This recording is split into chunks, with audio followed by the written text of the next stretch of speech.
Hey guys, welcome back to my channel.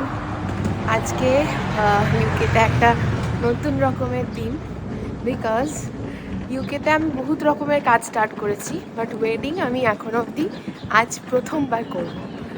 এই 1.5 বছর হলো আমি ইউকে এসেছি, ওয়েডিং আমি ইউকেতে এখনো অবধি করিনি। আজকে প্রথম দিন যেদিন আমি ইউকেতে ওয়েডিং ফটোগ্রাফি করব এবং আমার স্টিল দ্য সেকেন্ডসের ব্যানারের আন্ডারে করব। সো আমি ভীষণ এক্সাইটেড। নিজের কাজ অন্য দেশে এসে করা ফ্রিল্যান্সিং হিসাবে হয়তো করা যেত, বাট আমি সবসময় চেয়েছিলাম আমি নিজের ব্র্যান্ড এখানে এস্টাবলিশ করি এবং নিজের মতো করে পুরো কাজটা করি। সো আমি খুব এক্সাইটেড। এখন সকালবেলায় আমি যাচ্ছি ট্রেন ধরতে। এখন আমি হেঁটে হেঁটে স্টেশনে যাচ্ছি। আমার কাজটা অনেকটাই দূরে বাড়ি থেকে, তো অনেকটা ভোরবেলা উঠেছি, বেরিয়েছি, এখন যাচ্ছি। সো চলো দেখা হবে, পুরো ব্লগটা দেখো, সব কিছু দেখাবো। লাকিলি আজকের ওয়েদারটাও হয়েছে দারুণ সুন্দর। আর যেহেতু জার্নিটা অনেক লং, আমি আর আমার টিমমেট একসাথেই যাচ্ছি আজকে ট্রেনে করে। তোমাদেরকে আগেই বললাম যে অনেকটা দূরে আমাদের বাড়ি থেকে আমরা আজকে যাচ্ছি এই কাজটা করতে। আর প্রথমবার আজকে আমি এখানে যে ওয়েডিংটা করছি সেখানে বাঙালি একজন মেয়ের সাথে এদেশীয় একটা ছেলের বিয়ে হচ্ছে। খুব মজা লাগবে আমার এই কাজটা করে, কারণ আমি ইন্ডিয়াতে এরকম কাজ করেছি যে ইন্ডিয়ান ছেলে ফরেনার মেয়ের সাথে, বাট এই দেশে এসেও এরকমই একটা কাজ আমি পাবো সেটা আমি কখনোই ভাবিনি। তো আমি খুব লাকি যে আমি এরকম একটা কাজ পেয়েছি।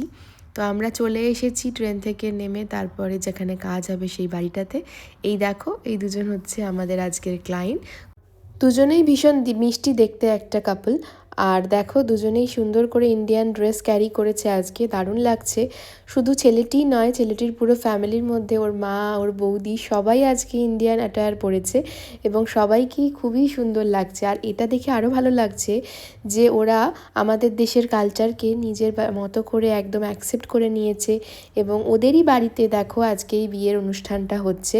এবং ওরা এতটাই ভালো মনের মানুষ যে তারা নিজেদের বাড়ির ব্যাকয়ার্ডেই কিন্তু মেয়ের বাবা মার মন রাখার জন্য মেয়ের এই সমস্ত প্রোগ্রামটাকে আজকে সুন্দর করে করতে দিয়েছে। এটা দেখে আমার দারুণ ভালো লাগছিল। সুন্দর ওয়েদার আর সুন্দর জায়গা দেখে আজকে ভাবলাম কিছু ড্রোন শট নিয়ে নিই, বাট এত হাওয়া দিচ্ছিল দেখেই মনে হচ্ছে এত সানি ডে, কিন্তু বুঝতেই পারছো হাওয়ায় মেয়ের বারবার টোপর খুলে যাচ্ছে আর ড্রোনটাও আকাশে ওড়ানো খুবই কষ্টের ব্যাপার ছিল। বাট তার মধ্যেও আমরা কিছু ড্রোন শট আজকে নিয়ে নিলাম। আমরা যাচ্ছি সব রীতি মেনেই।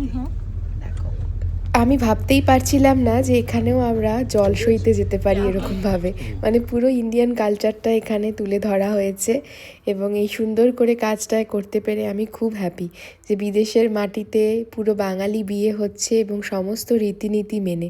তো এখানে তো গঙ্গা নেই, তাই বাড়ির কাছেই ছোট্ট একটা পুকুর মতো ছিল যেখানটায় আমরা এসেছিলাম জল সওয়ার যে রিচুয়ালসটা সেটা করার জন্য। সো দেখো কি মজা লাগছে, এই জায়গাটা এত সুন্দর।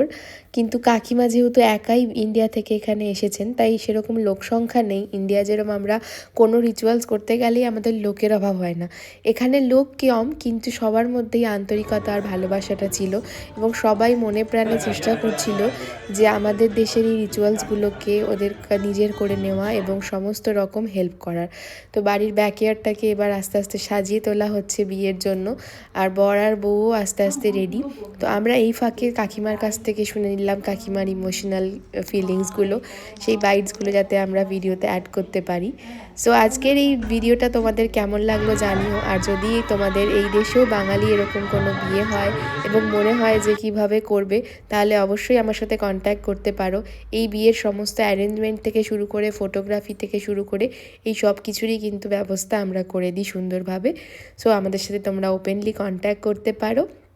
আর আজকে বিয়ে শেষও হয়ে গেছে, দেখো সময় মতো সব কিছু দিনের আলো থাকতে থাকতেই হয়ে গেছে। যেহেতু বেলাটা এখন অনেকটাই বড়, তাই আমাদের দিনের আলো থাকতে থাকতেই কাজও শেষ। এবার আমরা বাড়ি ফিরে যাচ্ছি।